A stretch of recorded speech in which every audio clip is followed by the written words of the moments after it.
Selamat pagi, siang, sore, dan malam. Terima kasih atas dukungannya di channel Nur Zaman mengikuti tapak yang setapak.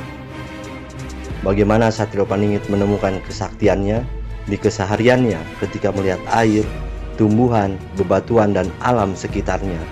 Berjalan menundukkan kepala, lebih banyak diam. Ketika berbicara dirinya mendengar, meresapi, mengolah dari mana mau kemana. Tidak merasa dekat dengan ciptaannya, yang dijalankan hanyalah sebagai ciptaannya.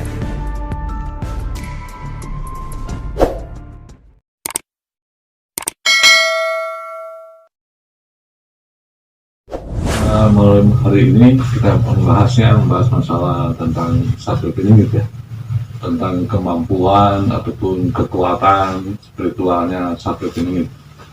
Kan banyak cerita di Jayabaya diceritain katanya Satrio Paningit mampu membaca sejarah, mampu tahu sebelum kejadian. Jadi pada saat dia sedang berjalan, misalnya ada orang melihat dia, terus dia tahu nih orang ini bakal misalnya di depannya ada apa, ataupun orang ini habis dari mana, dengan mudah dia tahu. Yang kita akan bahas sekarang adalah bagaimana caranya nih Satrio Paningit bisa memiliki pengetahuan seperti itu. Itu yang kita akan bahas sekarang. Jadi permasalahannya dari mana dia mulainya, dari mana dia mau mengolahnya, gitu. Kita akan bahas. Gitu. Nah, yang pertama yang akan saya bahas adalah pekerjaan sehari-harinya Satrio Paningit. Di mana dia berjalan, ataupun dia bangun dari tidurnya, ataupun dia melangkah. Nah, ini yang saya perhatikan di dalam cerita Jayabaya. Gitu. Satrio Paningit itu paling suka kalau misalnya dia dilihat dari sedang berjalan, ada air mengalir, dia lihat di kaca di air itu, dia lihat wajahnya, karena dengan demikian dia pikir dia akan mengenali dirinya gitu. Nah, itu salah satu kebiasaan Satrio Paningit yang saya lihat dari sejarah-sejarah para Romo Wasito, dari Jayabaya. Lalu itu yang kedua, dia selalu berjalan, misalnya kalau berjalan dia selalu menundukkan wajahnya, dia selalu menundukkan kepalanya, karena dia ingin tahu kalau dia berjalan di jalan, dia tidak kesasar, tidak salah, dia selalu lihat ke bawah, dia ingin tahu sebetulnya gimana. Lalu kebiasaan lagi yang saya lihat, yang saya baca dari cerita Jayabaya tentang Satrio Paningit itu, kemampuan dia itu kalau dia bicara, dia tuh dengerin, dengerin dan disimak sama dia, disimak. Jadi kalau dia bicara, dia dengerin suaranya, diresapi suaranya, diperhatikan suaranya. Nah, itu salah satu yang saya baca dari cerita Jayabaya. Nah, sekarang ada pertanyaan nggak? Ada pertanyaan juga? Ada, Pak. Jadi ilmu apa aja yang dia pelajari, Pak? Nah, iya, gitu. Begini, Satrio Paningit sebetulnya dia tidak pelajari ilmu, enggak. Dia mengolah naluri dia. Jadi dia tidak punya guru secara kalau saya baca di sejarah, guru secara kita misalnya, kita punya guru si A atau si B. Enggak. Yang saya baca di sejarah di situ, dia hanya mengikuti naluri aja, gitu. Dia hanya berpikir, saya ini dari mana? Saya mau kemana? Itu aja yang saya lihat dari cerita Jayabaya, gitu. Lalu dia mencari jati dirinya, dia mencari terus, gitu. Misalnya dia lihat pohon atau tumbuh-tumbuhan, dia nggak lihat langsung oh itu pohon, enggak.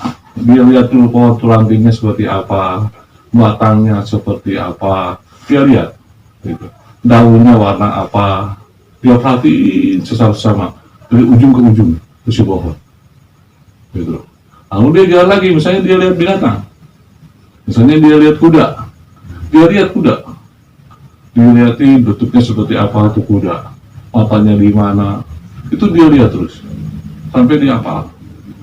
Nah, lama-kelamaan karena distrik seperti itu, muncul satu pengetahuan bahwa dia hidup dengan lingkungan seperti itu. Misalnya dengan pohon dia hidup dengan tumbuhan, dengan hewan dia hidup berdampingan, dengan batu, dengan air, dia terus dicoba terus. Akhirnya dia menemukan disebut dengan kemampuan spiritualnya di situ. yang saya baca ya, saya baca. Jadi tidak memiliki guru yang spesifik, misalnya si A yang ngajarin, gitu, si A yang ngajarin, atau si B dia belajar, nggak ada. Dia belajar, dia lihat, terus dia belajar, dia lihat, terus, secara otomatis hidup. Misalnya dia lagi diam, telinganya dia mendengar ada orang di mana misalnya. Dia lagi diam, matanya melihat walaupun itu jauh. Secara otomatis begitu dia terus dia olah. Bertahun-tahun, berhari-hari, berbulan-bulan. Itu salah satunya. Nah, kebiasaan dia itu dia nggak pernah diperhatikan sama orang lingkungan yang saya baca ya. Dia berjalan, dia mengolah, dia terus mengolah setiap hari, setiap malam, gitu. Sampai-sampai saya pernah baca di situ diceritakan oleh Rogo Warsito, satu ini tapi tidak memiliki waktu. Hampir tidak memiliki waktu, berarti apa? Hampir nggak tidur. Gitu. Karena dia asik di situ. Yang saya lihat gitu. Asik dengan alam, lama-lama dia bersatulah dengan alam. Lama-lama. Mulai dia bisa mengerti tentang alam. Misalnya dia jalan, wah hari ini bakal hujan. Dia jalan, oh hari ini bakal panas. Karena keseringnya dia melatih, keseringnya dia bersatu dengan lingkungan alam pada saat itu. Jadi dia seperti itu. Gitu. Terus pekerjaannya setiap hari apa aja? Kalau begini, kalau masalah pekerjaan diceritakan di situ, apapun pekerjaannya. Misalnya kayak gini, kayak ada misalnya di pasar, dia kan perlu pekerjaan. Ada yang harus dia kerjakan, misalnya ngangkutin barang apa, karung-karung besar atau apa, dia kerjain. Gitu. Ada orang yang minta bantuan, misalnya mendorong benda apa, dia kerjain. Gitu. Jadi tidak spesifik memiliki pekerjaan seperti kantoran, nggak ada. Dia kalau cerita sana ya, dia bekerja apapun yang dikerjakan. Kalau cerita dari Jawa seperti itu, yang saya baca seperti itu. Ini melakukan pekerjaan seperti apapun yang dikerjakan sama dia. Gitu. Jadi tidak menentu. Gitu. Tidak menentu. Cuma kebiasaannya dia diam. Kebiasaannya diam, dia berjalan dan diam dan dia berjalan. Jadi seperti menganalisa apa ya? Menganalisa, jadi misalkan kayak dia melihat pohon tinggi ataupun pohon yang tumbuh di musim hujan, di musim kemarau. Jadi dia melihat, oh ini pohon yang tumbuh di musim hujan seperti ini tumbuhnya. Pohon di musim kemarau seperti ini tumbuhnya. Dia menganatomi tentang alam juga gitu. Iya, betul. Makanya kan dibilangin dalam cerita Jayabaya bahwa seorang Satrio Piningit itu sangat dekat dengan alam, dia kenal alam. Jadi yang seperti tadi Adi cerita, dia tahu nih, ini pohon walaupun dia baru datang ke daerah situ, ini pohon musim panas yang tumbuhnya. Gitu. Ini berbuahnya jarak misalnya 2 minggu atau 3 minggu lagi dia berbuah. Karena ini dekat, dia tiap hari diolah, tiap hari diolah, tiap hari diolah. Itu menurut cerita ya, cerita karena kedekatan dia dengan alam seperti itu. Nah kalau tiba-tiba dia bisa misalnya dia mampu mengetahui orang, misalnya orang mau ngomong apa atau terang orang, itu dengan sendirinya dari olahan dia. Jadi nggak ada cerita di situ, tidak diceritakan bahwa apakah dia menganut aliran apa atau agama, itu nggak ada. Itu hasil olahan kedekatan dia dengan alam, itu yang saya tahu. Tadi Pak dari pertama cerminan ya Pak, cerminan dia tiap pagi dia bercermin, terus yang kedua dia menunduk Pak ya kalau berjalan, yang ketiga apa Pak? Nah kalau yang pertama sering ya yang dilakukan adalah kalau bahasa kita ya bercermin, dia membaca, dia periksa dirinya sendiri, ini siapa kita, bentuknya seperti apa, gitu. Itu yang pertama. Terus kalau dia berjalan menunduk, dia selalu menunduk, melihat ke bawah, gitu. Karena itu bumi di bawah, ini seperti ini bumi itu ada batu, ada apa tanah, dia sering melihat ke situ. Gitu. Nah yang ketiga dia kalau ngomong selalu dengar sama dia sendiri. Oh dia bicara, dia pun mendengar. Iya, jadi misalnya sekarang mau kemana, dia dengerin tuh mau kemana. Sampai didengerin, sampai dirasa sama dia mau kemana gitu. Jadi nggak sembarangan. Nah, diceritakan di sini di Jayabaya itu dengan jelas katakan bahwa Satrio Piningit itu pendiam, jadi jarang bicara. Gitu. Makanya kan ada orang yang berasumsi bahwa Satrio Piningit memiliki jekit-pekik gitu. Sekali dia berkata langsung terjadi. Sebetulnya bukan itu ya.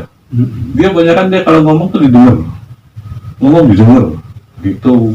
Jadi dia dalam berbicara, dia perhatikan bicaranya, dia dengarkan, begitupun dengan cerminan ya. Mungkin berarti dalam satu hari apa yang dia kerjakan, apa yang dia perbuat, dia evaluasi untuk lebih baik lagi. Iya, makanya dia sangat dekat. Jadi istilah kasarnya, pohon baru dia ketemu pohon itu pun, itu pohon umurnya berapa bulan pun dia tahu. Ketemu misalnya binatang ini, binatang yang lebih dari mana jarak tempuhnya kemana pun dia tahu.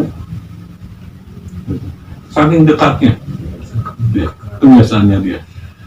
Itu salah satu kelebihannya dia. Kemampuannya. Suka berpikir juga berarti Pak? Ya? Termasuk orang yang suka berpikir ya. Satrio Piningit adalah orang yang selalu menggunakan akalnya. Dia menggunakan akalnya, dia menggunakan budinya, dia menggunakan pekertinya. Cuma kelebihan Satrio Piningit itu jarang bicara. Itu, dia jarang. Dia diam dan dia kerjakan. Itu. Jadi samping diamnya berarti dia menganalisa semuanya. Itu salah satu yang diceritakan di dalam buku Jayabaya dan Romo Warsito tentang karakter, gitu. Kenapa Satrio Piningit memiliki ilmu seperti itu? Itu dari situ bahwa orangnya seperti ini, begini, kelakuan seharinya seperti ini. Itu. Terus Satrio Piningit. Makanya dia bisa ibaratnya melihat sesuatu itu dia dengan jangkauan yang cukup panjang Pak untuk menganalisa sesuatu. Oh ini misalkan cerita tentang tanaman, ini tanaman nanti akan begini. Dari awal tuh dia sudah tahu, telah karena sudah dekat. Misalnya dia ketemu orang, maksudnya orang itu sakit, dia ngelihat ini sakitnya dari mana, dia tahu. Itu kelebihannya. Nah, ini di dalam cerita Jayabaya tidak membahas dia memiliki ilmu apa, tidak membahas dia agamanya apa, gitu. Yang dibahas dia dekat dengan alam. Bagaimana dia mengolah dengan dekat alam, seperti itu. Gitu. Jadi kalau misalnya dia lagi berjalan, kalau seperti kayak kita nih ya, dia cermin, dia ngaca, dia perhatiin dirinya. Artinya dia dekat dengan alam, dia dekat dengan penciptanya. Nah, alam pun berarti mengenal dengan dia sangat dekat sekali. Alam pun mengenal dia. Gitu. Ya orangnya selalu pendiam gitu seperti ini. Nah, cuma permasalahannya di situ. Satrio Piningit itu jarang bicara. Dia jarang bicara. Dan dalam cerita ya, dalam cerita Jayabaya diceritakan apabila orang Satrio Piningit itu modelnya seperti ini, katanya begitu modelnya. Kemampuannya seperti ini. Cuma kan banyak yang menafsirkan bahwa oh itu ilmunya memiliki jekir-pekik atau memiliki ilmu ini, nggak baca itu saya, nggak ada bacaan itu saya. Yang saya baca cuma bagaimana dia cara mengolahnya, gitu. Kesehariannya seperti apa, gitu. Seperti itu.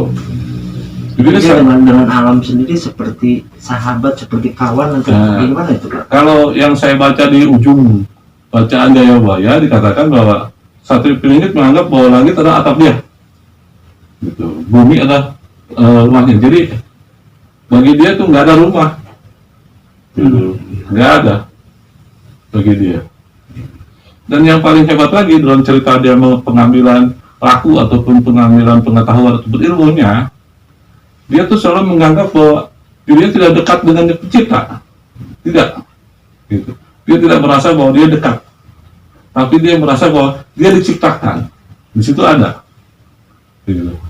Dalam eringnya katanya diceritain, Satrio Piningit selalu eling bahwa dia tuh bukan apa-apa. Itu ada dalam bukunya itu. Jadi ceritanya bahwa di situ Satrio Piningit selalu menganggap bahwa dia hanya ciptaan, gitu. Ada sesuatu yang menciptakan, dan dia tidak merasa dekat dengan sesuatu yang menciptakan.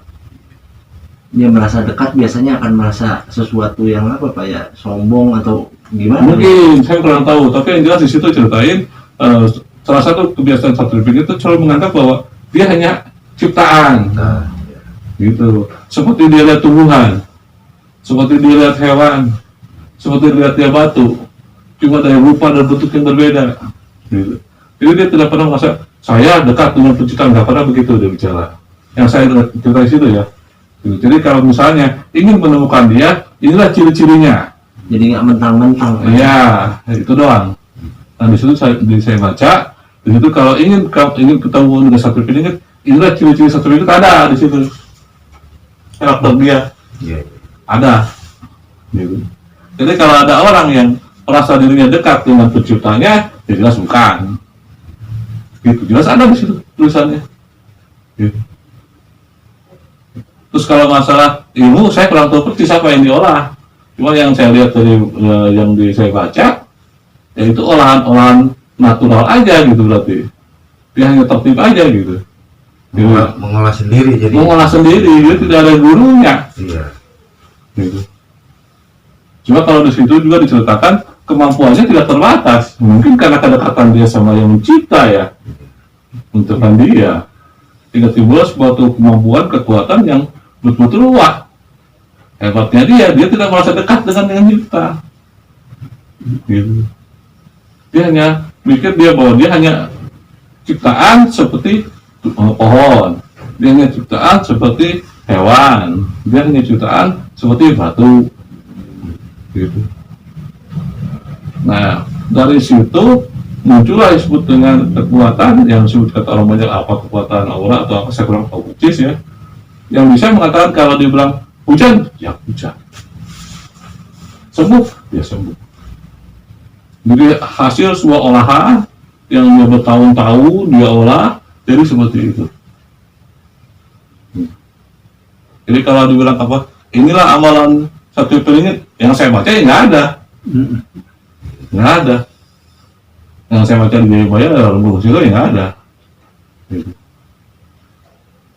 Jadi hanya dorongan naluri, dia mendekatkan diri ke alam, dia coba terus bertahun-tahun tidak terasa gitu. Gitu. Jadi seperti itu. Dan dianggap langit adalah atap rumah dia, bumi adalah hamparannya, udah ke situ, lingkungan adalah sekitarnya adalah tempat dia. Seperti itu. Makanya jadilah dia seperti Satrio Piningit. Nah, pada saat-saat di situ dia diceritakan kan kalau dia sudah menemukan bacaannya, nah, makanya dia akan muncul. Dia akan kenal dirinya. Karena selama ini kan dia nggak tahu. Dia bantu orang aja. Dia lihat orang itu, wah ini orang sakit, karena ini dikasih tahu sama dia. Coba kamu makan daun ini. Udah. Kenapa dia tahu daun itu? Karena dia hafal daun itu bakal sembuhin itu. Dia tahu obat-obatan, dia tahu tentang fungsinya, bahwa Iya. racun ini segala macam. Iya, Ya. dia sangat hafal itu dengan lingkungannya. Begitupun berarti dengan orang-orang yang punya niat tidak baik, dia juga Tahu. Kan di situ kan ceritain kan pohon yang baru ditanam kapan berbuah pun dia tahu. Gitu. Dia tahu persis. Cuma permasalahannya dia tidak tahu jati diri sebelum baca buku. Itu doang. Karena dia nggak tahu bahwa dia lah sebetulnya orang yang ditunggu-tunggu orang banyak, dia nggak tahu. Gitu. Cuma kalau mengambil Satrio Piningit, yang saya lihat di situ, kenapa dia disuruh baca? Karena dia nggak ngerti aturan Jawa. Iya. Jadi suruh baca, jadi setelah dia baca dia akan ikuti aturan Jawa. Dia nggak tahu, dia jalan aja. Gitu. Ya mirip dengan bocah Angon, mirip, gitu. Cuma bocah Angon kan memang sudah dari awal tahu aturan Sundanya. Kalau Satrio Piningit itu saya lihat dia kurang tahu aturan Jawanya. Itu yang saya baca. Tapi kalau dari segi kemampuan, dari segi ilmu ataupun kesaktiannya, ya sama mirip ya, hampir sama. Kalau dari situnya hampir sama. Jadi kalau kita ingin tahu siapa Satrio Piningit, adalah sosok manusia yang sudah mengenal dirinya sendiri dia. Kalau di dalam bacaan itu seperti begitu, dia menemukan dirinya sendiri.